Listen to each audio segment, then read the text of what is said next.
السلام علیکم. کلاس 6 اب ہمارا پہلا سبق ہم شروع کرنے جا رہے ہیں. ایمانیات، اللہ تعالیٰ پر ایمان، توحید، معنی اور مفہوم. صفحہ نمبر کھول لیجئے 8.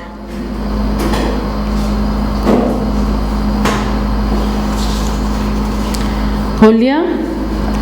صفحہ نمبر 8 پر پھر وہی ہم سب سے پہلی لائن پہلے دیکھ لیں گے. بہت پیاری بات یہاں پر لکھی ہوئی ہے، بالکل اوپر والی لائن میں دیکھیے لکھا ہوا ہے، جس شخص کی موت عقیدہ توحید پر ہو وہ جنت میں داخل ہوگا. یعنی جنت میں کون جائے گا؟ جس کا عقیدہ توحید پر ہوگا تو وہی جنت میں جائے گا. اب یہاں سے ایمانیات، اللہ تعالیٰ پر ایمان، توحید، معنی اور مفہوم. آ جائیے نیچے پیراگراف پر. اسلام میں جو بنیادی عقائد بیان کیے گئے ہیں، ان عقائد میں سب سے پہلا عقیدہ توحید یعنی اللہ تعالیٰ کی ذات پر ایمان لانا ہے. اسلام میں جو ہم پیچھے ہم نے پوری فہرست دیکھی تھی، کتابوں پر ایمان، رسولوں پر ایمان، اللہ تعالیٰ پر ایمان، تو جو بھی فہرست ہم نے دیکھی تھی اس میں سب سے پہلی جو بات ہے وہ کیا ہے؟ توحید یعنی اللہ پر ایمان لانا. اسلام میں جو بنیادی عقائد بیان کیے گئے ہیں، ان عقائد میں سب سے پہلا عقیدہ توحید یعنی اللہ تعالیٰ کی ذات پر ایمان لانا ہے. یعنی اس بات کو یقینی طور پر قلب و ذہن میں ڈالنا کہ اللہ تعالیٰ کی ذات ہمیشہ سے موجود ہے اور ہمیشہ رہے گی. نہ اس کی ابتدا ہے نہ انتہا. وہ کائنات کا خالق ہے. یعنی حدیث میں بھی آیا ہے کہ جب کچھ بھی نہیں تھا تو اللہ تعالیٰ موجود تھے، اور جب کچھ بھی نہیں ہوگا یعنی پوری دنیا سب کچھ ختم ہو جائے گا تو صرف کون رہ جائے گا؟ اللہ تعالیٰ. تو اللہ تعالیٰ ہمیشہ سے ہیں اور ہمیشہ رہیں گے. اللہ تعالیٰ کی کوئی ابتدا نہیں ہے. ہماری تو ابتدا ہے نا کہ ایک وقت تھا ہم دنیا میں نہیں تھے، پھر ہم یہاں پیدا ہوئے، پھر ایک وقت آئے گا ہم مر جائیں گے، ختم ہو جائیں گے. لیکن اللہ تعالیٰ کے ساتھ ایسا نہیں ہے. اللہ تعالیٰ ہمیشہ سے ہیں اور ہمیشہ رہیں گے. اس کی نہ ابتدا ہے نہ انتہا. وہ کائنات کا خالق ہے. یہ پوری دنیا کس نے بنائی ہے؟ خالق کا مطلب کیا ہوتا ہے؟ بنانے والا. وہ کائنات کا خالق ہے. یہ سارا پورا سولر سسٹم، یہ پورے چاند، ستارے، سورج، زمین، سب کچھ کس نے بنایا ہے؟ اللہ تعالیٰ نے بنایا. اس نے اکیلے ہی یہ کائنات بنائی ہے. اس کے ساتھ کوئی دوسرا شریک نہیں ہے، کسی نے کوئی ہیلپ نہیں کی ہے. جو کچھ بنایا ہے سب کچھ کس نے بنایا ہے؟ اللہ تعالیٰ نے بنایا ہے. لہٰذا وہ اپنی ذات اور صفات میں یکتا اور واحد ہے. ذات اور صفات میں یعنی اس کی ساری خوبیاں بھی اکیلے اسی کی ساری، مطلب جو کچھ بھی خوبی ہے اس کی اپنی ہے. صفات اس جیسا کوئی بھی نہیں ہے. اور ذات میں بھی وہ اکیلا ہے، یعنی اس کے ساتھ کوئی دوسرا شریک نہیں ہے. دوسرا کوئی بھی عبادت کے لائق نہیں ہے. یعنی یہ ساری کی ساری کائنات، یہ جو کچھ بھی اس کے اندر موجود ہے، سب کچھ جو کچھ بھی بنا ہوا ہے وہ کس کا بنایا ہوا ہے؟ اس کا بنایا ہوا ہے، اللہ تعالیٰ کا بنایا ہوا ہے. تو یہ عبادت کے لائق نہیں ہے. عبادت کے لائق وہ ہے جس نے یہ سب کچھ بنایا ہے. ہمیں بھی جس نے بنایا وہ ہے اصل میں عبادت کے لائق. دوسرا کوئی بھی عبادت کے لائق نہیں ہے. توحید کے معنی اور مفہوم. توحید کے معنی میں نے ابھی آپ کو بتایا، یعنی ہم اگر لغت سے میننگ اس کے دیکھیں گے تو پھر وہ کیا کہلائیں گے؟ معنی. اور مفہوم کا مطلب کیا ہوتا ہے؟ سمجھ میں آنا، عقل میں آنا. توحید کے لفظی معنی ایک ماننا، ایک سمجھنا، اکیلا جاننا. یعنی اگر ہم توحید کو ڈکشنری میں دیکھیں گے تو اس کے جو معنی ہمیں نظر آئیں گے، اس لفظ کے میننگ جو نظر آئیں گے، توحید کے عربی کے میننگ اگر ہم اردو میں دیکھیں گے تو کیا؟ ایک ماننا، ایک سمجھنا، اکیلا جاننا. یہ اس کے جو ہے وہ کیا ہے؟ میننگ نکلیں گے. اور اب ہم جب پورا اس کے مفہوم کو سمجھیں گے تو وہ مراد لی جائے گی. یعنی توحید سے مراد کائنات کے خالق یعنی پیدا کرنے والے کو تمام تر صفات کے ساتھ اکیلا ماننا. تمام تر صفات یعنی تمام خوبیوں کے ساتھ اکیلا ماننا. اس جیسی خوبی والا کوئی بھی نہیں ہے اور اسی کو عبادت کے لائق سمجھنا. اب اس جیسی خوبی والا کوئی نہیں ہے، اس جیسی قدرت والا کوئی نہیں ہے، اس جیسا بنانے والا کوئی نہیں ہے، تو وہی عبادت کے کیا ہے؟ لائق ہے. اسی کی ہی عبادت کرنی چاہیے. اسی کو عبادت کے لائق سمجھنا عقیدہ توحید ہے. یہ کیا کہلائے گا؟ عقیدہ توحید کہلائے گا. اسلام میں جس عقیدے کی سب سے زیادہ اہمیت بیان کی گئی ہے اور جس پر سب سے زیادہ زور دیا گیا ہے وہ عقیدہ توحید ہے، یعنی سب سے زیادہ اہمیت والا عقیدہ جو ہے وہ توحید کا عقیدہ ہے، اور اس پر کاربن ہونا بہت زیادہ ضروری ہے۔ اگر کوئی اللہ تعالیٰ کو ایک نہیں مانے اور اللہ تعالیٰ کے ساتھ کسی دوسرے کو بھی شریک کرے کہ وہ بھی یہ کچھ کر سکتا ہے تو یہ کیا کہلائے گا؟ شرک کہلائے گا، توحید نہیں ہوگی۔ پھر جب توحید نہیں ہوگی تو اس شخص کو جنت بھی نہیں ملے گی۔ تو کیا ہے کہ اسلام میں جس عقیدے کی سب سے زیادہ اہمیت بیان کی گئی ہے، جس پر سب سے زیادہ زور دیا گیا ہے وہ عقیدہ توحید ہے۔ اور ہم یہ دیکھتے ہیں کہ ہم جب حضور پاک صلی اللہ علیہ وآلہ وسلم نے سب سے پہلے دین اسلام کو پھیلانے کا کام جو شروع کیا اور اللہ تعالیٰ نے آپ کو حکم دیا کہ جو ہے وہ اب ان کو ڈراؤ اور ساری بات جو ہے سمجھاؤ اور بتاؤ، تو جو صورتیں شروع میں نازل ہوئی ہیں، مکی دور میں جو صورتیں نازل ہوئی ہیں وہ سب توحید پر تھیں۔ توحید اور عقیدہ آخرت، یہ دو چیزیں انتہائی ضروری ہیں۔ سب سے پہلے اللہ کو تو ایک مانیں، اگر اللہ کو ایک نہیں مانا تو اس کے بعد باقی چیزیں تو پھر کچھ بھی نہیں ہے۔ یعنی سب سے پہلی چیز اللہ تعالیٰ کو اکیلا جاننا، ایک ماننا، اور ساری کی ساری قدرت اور ساری کی ساری خوبیوں والا صرف اللہ ہی کو ماننا، یہ توحید کہلاتا ہے، اور اس کی بہت زیادہ اہمیت ہے۔ حضور پاک صلی اللہ علیہ وآلہ وسلم نے بھی سب سے پہلے اسی کی دعوت دی تھی کہ مانو کہ اللہ ایک ہے اور تمہیں مرنے کے بعد دوبارہ کھڑے ہونا ہے۔ یعنی اگر آپ مکی صورتوں میں دیکھیں تو مکی صورتوں میں جو شروع میں صورتیں نازل ہوئی ہیں یہی ایک موضوع تھا کہ مانو کہ اللہ ایک ہے اور تمہیں مرنے کے بعد دوبارہ جی اٹھنا ہے۔ تو توحید سب سے اہم چیز ہے، توحید پر کاربن ہونا اور توحید کا دل میں راسخ ہونا، راسخ یعنی پختہ اور پکا یقین ہونا، یہ بہت زیادہ کیا ہے؟ ضروری ہے۔ اسلام میں جس عقیدے کی سب سے زیادہ اہمیت بیان کی گئی ہے اور جس پر سب سے زیادہ زور دیا گیا ہے وہ عقیدہ توحید ہے۔ ہم سب جانتے ہیں کہ اللہ تعالیٰ نے اس دنیا میں اپنی مخلوق کی ہدایت کے لیے جتنے بھی نبی اور رسول بھیجے، ان سب کی تعریف کا بنیادی مقصد عقیدہ توحید کی تعلیم دینا تھا۔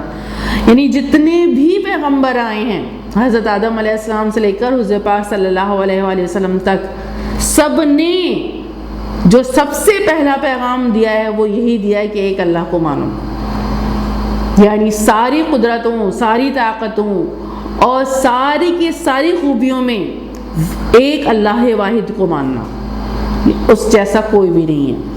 تو تمام نبیوں نے سب سے اہم جو دعوت دی ہے، سب سے پہلی دعوت اسی چیز کی دی ہے۔ تبلیغ کا مطلب کیا ہوتا ہے؟ پیغام پہنچانا۔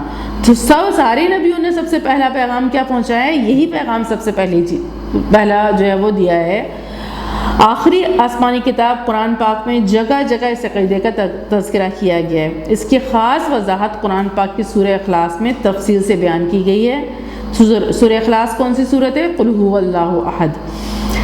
تو اس کی خاص وضاحت قرآن پاک کی سورہ اخلاص میں تفصیل سے بیان کی گئی ہے، جس میں توحید کے متعلق بنیادی باتیں بیان کی گئی ہیں۔ اللہ تعالیٰ نے ارشاد فرمایا ہے، اب یہاں میں عربی بھی پڑھ رہی ہوں اور پھر اس کے بعد ہم اس کا ترجمہ بھی دیکھیں گے۔ اعوذ باللہ من الشیطان الرجیم، بسم اللہ الرحمن الرحیم۔ اب صفحہ نمبر 9 پر آ جائیے۔ پہلی لائن کیا ہے؟ قل هو اللہ احد۔ قل کا مطلب کا مطلب کیا ہے؟ کہو۔ قل هو اللہ احد، کہو کہ وہ اللہ ایک ہے۔ یہ دیکھیں ابھی ہم نے پڑھا تھا نا کہ جو سب سے پہلی جو دعوت دی گئی ہے وہ کس بات کی دعوت دی گئی ہے؟ کہو کہ اللہ ایک ہے، اس جیسا کوئی بھی نہیں ہے۔ اور مکی صورتیں میں نے ابھی آپ کو بتائیں کہ جب حضور پاک صلی اللہ علیہ وسلم پر جو صورتیں شروع میں نازل ہوئی ہیں مکہ میں، وہ سب توحید پر تھیں، توحید اور روز آخرت۔ تو ابھی دیکھیں اس میں سورہ اخلاص میں بھی سب سے پہلی بات کیا ہے؟ قل هو اللہ احد، کہو کہ وہ اللہ ایک ہے۔ اللہ الصمد، معبود برحق بے نیاز ہے۔ اللہ الصمد یعنی اللہ الصمد ہے، یعنی بے نیاز ہے، اسے کسی کی حاجت نہیں ہے، اسے کسی کی ضرورت نہیں ہے، وہ بے نیاز ہے اس سے۔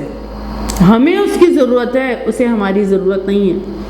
ہم ساری مخلوق کو وہ ختم کر کے دوسری مخلوق لا سکتا ہے۔ تو کیا ہے؟ وہ اللہ الصمد ہے، یعنی اللہ بے نیاز ہے۔ معبود برحق، ہمارا جو معبود برحق ہے وہ بے نیاز ہے۔ لم یلد ولم یولد، نہ کسی کا باپ ہے اور نہ کسی کا بیٹا، وہ کسی کا باپ نہیں ہے۔ یہ عیسیٰ علیہ السلام، نعوذ باللہ، عیسیٰ علیہ السلام کا باپ کہتے ہیں یہ عیسائی۔ اللہ تعالیٰ کسی کے باپ نہیں ہے۔ اللہ تعالیٰ کی ساری کی ساری مخلوق، یہ رسول بھی اللہ تعالیٰ کی مخلوق ہیں، وہ اللہ تعالیٰ جو ہے وہ کسی کے باپ نہیں ہے، نہ کسی کا وہ باپ ہے اور نہ کسی کا بیٹا، وہ کسی کا بیٹا بھی نہیں ہے۔ لم یلد ولم یولد ولم یکن لہ کفوا احد، اور کوئی اس کا ہمسر نہیں، یعنی ہمسر نہیں، اس جیسا کوئی بھی نہیں ہے، پوری مخلوق میں کوئی بھی اس جیسا نہیں ہے اور کوئی ہو بھی نہیں سکتا۔ تو ولم یکن لہ کفوا احد، اس جیسا کوئی بھی نہیں ہے، اس کا ہمسر، اس کا ہم پلہ، اس کے برابر کوئی بھی نہیں ہے۔ تو سورہ اخلاص پوری کسوٹی ہے اللہ تعالیٰ کے توحید کے لیے، ہم اچھی طریقے سے سمجھ جائیں تو اگر ہم سورہ اخلاص کو اچھی طریقے سے دیکھ لیں تو ہمیں پوری توحید سمجھ میں آ جائے گی کہ اللہ ایک ہے، وہ بے نیاز ہے، ہر لحاظ سے اسے کسی کی حاجت اور ضرورت نہیں ہے، نہ وہ کسی کا باپ ہے اور نہ وہ کسی کا بیٹا ہے، اور اس جیسا کوئی بھی نہیں ہے۔ اس کے بعد ہے توحید ذاتی کے دلائل۔ دلائل کا مطلب کیا ہوتا ہے؟ یعنی ایسی بات کہنا جس سے ثابت ہو جائے کہ یہ بات حق ہے، یہ بات ہی سچ ہے، یہی بات صحیح ہے۔ وہ کیا کہلاتی ہے؟ وہ چیز کیا کہلاتی ہے؟ دلیل کہلاتی ہے۔ تو توحید ذاتی کے دلائل یعنی وہ اکیلا ہے اور ایک ہے، اس کی دلیل کیا ہے، اس کو ہم ثابت کیسے کر سکتے ہیں، وہ یہاں سے اب ہم دیکھیں گے۔ توحید ذاتی کے دلائل یعنی یہ بات کیسے سچی ہے اور کیسے برحق ہے اور کیسے حق ہے کہ وہ ایک ہے اور اکیلا ہے۔ یہاں سے دیکھیے سب سے پہلا پوائنٹ، اگر اس کائنات کی تخلیق کا جائزہ لیں گے ہم، اگر اس کائنات کی تخلیق کا جائزہ لیں گے تو ہمیں اندازہ ہو جائے گا کہ سورج، چاند، ستارے اپنے مدار میں مقررہ اوقات میں گردش کرتے رہتے ہیں۔ اب آپ سائنس بھی پڑھتے ہیں تو ہم یہ دیکھتے ہیں سورج، اب دیکھیں سورج مشرق سے نکلتا ہے، مغرب میں غروب ہو جاتا ہے، پھر ہم چاند کو دیکھتے ہیں، پھر ستاروں کو دیکھتے ہیں، سب اپنے اپنے آربٹ میں، اپنے اپنے دائرے میں تیر رہے ہیں، سب گردش کر رہے ہیں، سب گھوم رہے ہیں۔ تو یہ قدرت، یہ مطلب کون چلا رہا ہے؟ اگر یہ دو تین ہوتے تو ایک حکم دیتا سورج کو کہ مشرق سے نکلے، دوسرا دیتا مغرب سے نکلے، تو یہ تو سورج ایک مسلسل مقررہ اس پر چل ہی نہیں سکتا تھا جب اسے دو حکم دینے والے ہوتے۔ وہ تو صرف ایک ہی ہے جو حکم دے رہا ہے۔ تو کیا ہے کہ اگر ہم سورج اور چاند، ستاروں کو دیکھیں تو ہر ایک اپنے اپنے مدار میں کیا ہو رہا ہے؟ گردش کر رہا ہے۔ دن کا طلوع اور رات کا ظاہر ہونا، موسموں کی تبدیلی، تیز بارش کا برسنا، یہ تمام چیزیں ایک منظم طریقہ کار اور باقاعدگی سے وقوع پذیر ہوتے رہتے ہیں، جس سے اندازہ ہوتا ہے کہ اس کائنات کا نظام چلانے والی صرف اور صرف ایک ذات ہے۔ اگر موسموں کی تبدیلی، اب ایک اگر بہت سے اور خدا ہوتے، اب یہ بتوں کو پوچھتے ہیں اور دوسروں کو بھی پوچھتے ہیں، اگر یہ کچھ حکم دینے والے ہوتے، ادھر سے اللہ تعالیٰ بھی حکم دے رہے ہیں، ادھر سے یہ بھی حکم دے رہے ہیں، تو یہ ساری کائنات چل ہی نہیں سکتی تھی۔ یعنی اب دن میں اگر سورج طلوع ہو رہا ہے تو کوئی دوسرا حکم دے رہا ہے کہ نہیں نہیں ابھی نہیں، ابھی طلوع ہونا، تو اب یہ کس کی بات مانتے، کس کے کہنے پر چلتے؟ تو کیا ہے کہ اگر یہ دو تین خدا ہوتے، یعنی اللہ کے علاوہ بھی اور کوئی ہوتا، تو یہ نظام چل نہیں سکتا تھا۔ ایک ہی حکم دے رہا ہے، اس وجہ سے نظام بہت بہترین چل رہا ہے۔ اگر دو تین حکم دینے والے ہوتے تو سارا نظام دھرم بھرم ہو جاتا، سب کچھ آپس میں کیا ہو جاتا؟ ٹکرا جاتا، اور سب کچھ، کیونکہ ظاہر ہے سورج جو اپنے مدار پر چل رہا ہے، اگر وہ تھوڑا سا بھی آگے پیچھے ہوگا اور وہ چاند سے جا کے ٹکرا جائے گا۔ چاند اور سورج اپنے اپنے مدار میں تیر رہے ہیں اور اپنے اپنے راستے پر چل رہے ہیں۔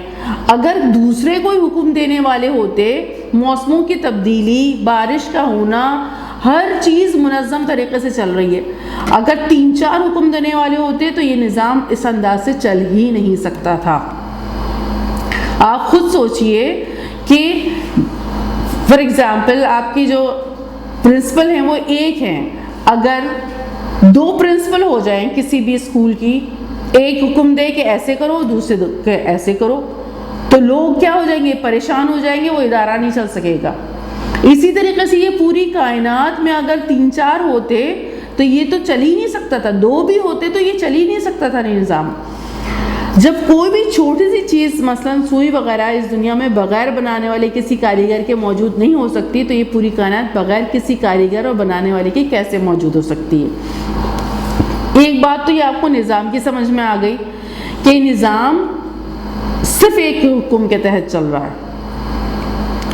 اور وہ حکم کون دے رہا ہے؟ اللہ تعالیٰ دے رہے ہیں. تبھی یہ نظام صدیوں سے چلا آ رہا ہے اور ایسے صحیح طریقے سے چل رہا ہے. اگر 2-3 ہوتے تو یہ نظام چل نہیں سکتا تھا. تیسرا پوائنٹ یہاں پر یہ دے رہے ہیں کہ کچھ لوگ یہ بولتے ہیں، کمیونسٹ کہلاتے ہیں وہ لوگ، وہ یہ کہتے ہیں کہ دنیا دھماکے سے خود بخود ہی بن گئی. کوئی بھی چیز، اب دنیا کی کسی بھی چیز پر نظر ڈالیں، کرسی پہ نظر ڈالیں تو ہمیں نظر آئے گا نہیں اس کے پیچھے بڑھا ہی نہیں، اس کو بنایا ہے. پنکھا ہم دیکھ رہے ہیں، اس کو کسی نے بنایا ہے. گاڑی ہم دیکھ رہے ہیں، اس کو کسی نے بنایا ہے. بلب ہم دیکھ رہے ہیں، اس کو کسی نے بنایا. تو دنیا سوئی ہے وہ کسی نے بنائی ہے. تو دنیا کی اتنی چھوٹی چھوٹی سی چیزیں، دوسری چیزیں جو ہم یہ دیکھ رہے ہیں کہ کسی نے بنائی ہے تو بنی ہے نا، بغیر بنائے کیسے کوئی بھی چیز وجود میں نہیں آ سکتی. اتنی بڑی کائنات تو خود بخود کیسے وجود میں آ جائے گی؟ یہ بات کیا کہہ دی انہوں نے؟ یہ تو بالکل بیکار سی بات ہے. ایسا ہو ہی نہیں سکتا. دنیا کی کوئی بھی چیز ایسی نہیں ہے جس کو بنانے والا کوئی نہ ہو. تو یہ اتنی بڑی کائنات، سورج، چاند، ستارے، زمین، یہ سب کچھ خود بخود ہی وجود میں آ گیا. تو یہ تو بالکل بے عقلی بات ہے، یہ کوئی دلیل ہی نہیں ہے. دلیل یہ ہے کہ جب ہر چیز کسی نے بنائی ہے تو یہ کائنات بھی کسی نے بنائی ہے، اور وہ ذات اللہ تعالیٰ کے سوا کوئی دوسری نہیں ہو سکتی. اب ہم دنیا کی لوگوں پر نظر ڈالیں، دنیا کی چیزوں پر نظر ڈالیں، تو دنیا میں کوئی ہمیں ایسا نظر آئے گا کہ وہ یہ کہے کہ یہ پہاڑ میں نے بنایا، کیا یہ سورج میں نے بنایا؟ کوئی بھی نہیں کہہ سکتا. کوئی نہیں کہہ سکتا کہ یہ سب کچھ اس نے بنایا ہے. تو یہ کس نے بنایا ہے؟ اب یہ خود بخود بھی نہیں بن سکتا. اتنی بڑی کائنات، کوئی چیز دنیا میں ایسی نہیں ہے جو خود بخود ہی بن جائے. تو اتنی بڑی کائنات کیسے بن سکتی ہے؟ ایک کمیونسٹ کا جو ہے وہ مناظرہ ہوا ایک ہمارے بہت بڑے عالم سے، اور اس نے یہ بات کہی کہ میں ثابت کروں گا کہ یہ دنیا جو ہے وہ خود بخود دھماکے سے بنی ہے. اب اس میں جو ہے وہ کیا ہوا کہ جو ہمارے بہت بڑے عالم تھے ان سے ان کا جو ہے وہ ڈیبیٹ ہوئی، اور ایک جگہ مقرر ہو گئی کہ وہاں پر جو ہے وہ یہ ڈیبیٹ ہوگی اور وہاں پر انہوں نے پہنچ جانا ہے. وہ بھی پہنچ گیا، لوگ جمع ہو گئے، لیکن ہمارے جو بڑے عالم تھے وہ پہنچے نہیں، دیر ہو گئی ان کو. اس کے بعد کیا ہوا، کافی دیر بعد وہ وہاں پہنچے. تو اس نے یہ کہا کہ بھائی کیا ہو گیا، کہاں رہ گئے تھے، کیونکہ اب تو تمہارے پاس کوئی جواب نہیں ہوگا نا، اس لیے اتنی دیر لگا دی. تو انہوں نے کیا کہا، انہوں نے کہا کہ نہیں، میں جو ہے وہ آنے کی تو بھرپور کوشش کر رہا تھا، لیکن کیا ہوا کہ میرے راستے میں نا بیچ میں دریا آ گیا، اور اس دریا کو کراس کرنا میرے لیے کیا ہو گیا، مشکل ہو گیا. میں کیسے اسے کراس کرتا، کیونکہ وہ دریا بہت تیز جو ہے وہ چل رہا تھا. اب مجھے سمجھ نہیں آ رہا تھا کہ میں کیا کروں. اتنے میں کیا ہوا، ایک درخت ٹوٹا اور اس سے وہ لکڑیاں نکلی، اور پھر اس سے ایک کشتی بن گئی، اور اس کشتی پہ پھر میں بیٹھا اور پھر میں یہاں پر آ گیا. تو وہ قہقہہ لگا کے ہنسنے لگا. وہ ہنس کے کہنے لگا یہ مجھے لگ رہا ہے تمہارے جو عالم ہے نا وہ پاگل ہو گئے ہیں، یہ کیسی باتیں کر رہے ہیں. ایسا کیسے ہو سکتا ہے کہ وہ خود بخود ہی درخت ٹوٹا، پھر وہ اس میں سے لکڑیاں بنی، اور پھر اس کے بعد وہ لکڑیوں نے جو ہے وہ کشتی بنا لی، اور کشتی میں بیٹھ کے یہ آ گئے یہاں پر. تو یہ تو الٹی بالکل اوندھی بات کر رہے ہیں. اس پر انہوں نے کہا اوندھی بات میں نہیں کر رہا، اوندھی بات آپ کی ہے. آپ کو یہ بات سمجھ میں آئی کہ ایسا ممکن ہے کہ خود بخود درخت ٹوٹے، خود بخود جو ہے وہ کشتی بنے، اور خود بخود یہ سب کچھ ہو جائے؟ تو ایسا ممکن نہیں ہے نا. تو اس نے کہا ہاں یہ کیسے ممکن ہو سکتا ہے. تو پھر انہوں نے کہا تو پھر تم یہ بات کیسے کہہ رہے ہو کہ یہ پوری کائنات جو ہے وہ بغیر کسی بنائے کے بن گئی؟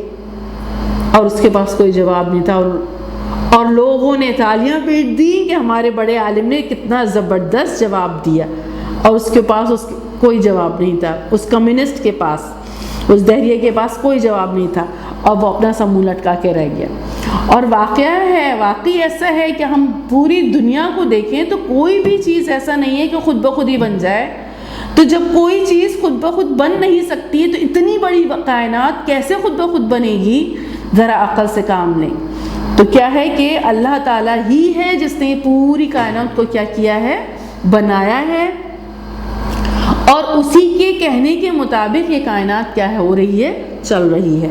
وہ اپنی ذات میں اکیلا ہے، اس کے ساتھ دوسرا کوئی شریک نہیں ہے۔ چوتھا پوائنٹ کیا ہے؟ اگر اللہ تعالیٰ کے ساتھ کوئی دوسرا خدا شریک ہوتا تو ساری کائنات میں افراتفری ہو جاتی اور اس کائنات کا نظام درہم برہم ہو جاتا۔ ایک معبود کہتا سورج مشرق سے نکلے گا تو دوسرا مغرب سے نکلنے کا کہتا۔ اس طرح سے ہر نظام میں خرابی پیدا ہو جاتی اور دنیا میں فساد پھیل جاتا، جیسا اللہ تعالیٰ قرآن پاک میں ارشاد فرماتا ہے۔ سورہ انبیاء میں اللہ تعالیٰ فرماتے ہیں آیت نمبر 22 میں، لَوْ كَانَ فِيهِمَا آلِهَةٌ إِلَّا اللَّهُ لَفَسَدَتَا۔ ترجمہ، اگر آسمان و زمین میں اللہ تعالیٰ کے سوا اور معبود ہوتے تو زمین و آسمان درہم برہم ہو جاتے۔ تو یہ توحید ذاتی کے دلائل ہیں، یعنی یہ ثابت ہوتا ہے کہ اللہ تعالیٰ اپنی ذات میں ایک ہیں، اکیلے ہیں، اور اس کے ساتھ کوئی دوسرا شریک نہیں ہے۔ جو کچھ بنایا ہے وہ صرف اور صرف کس سے بنایا ہے؟ یہ سب کچھ اللہ تعالیٰ نے بنایا ہے، اور جو کچھ بھی ہو رہا ہے وہ صرف اور صرف کس کے کہنے پر ہو رہا ہے؟ اللہ کے کہنے پر ہو رہا ہے۔ ہر چیز اللہ کے کہنے کے مطابق چل رہی ہے۔ یہ توحید ذاتی کے کیا ہیں؟ دلائل ہیں، اور اس بات کو ہمیں دل سے یقین کر لینا چاہیے۔ اور اللہ تعالیٰ ہمیں عقل سلیم عطا کرے، پاک صاف عقل عطا کرے۔ جب پاک صاف عقل رہتی ہے تو یہ دلائل سمجھ میں آ جاتے ہیں، اور بات سمجھ میں آ جاتی ہے کہ واقعی اللہ تعالیٰ اپنی ذات میں کیا ہیں؟ اکیلے ہیں، واحد ہیں، اس کے ساتھ کوئی دوسرا شریک نہیں ہے۔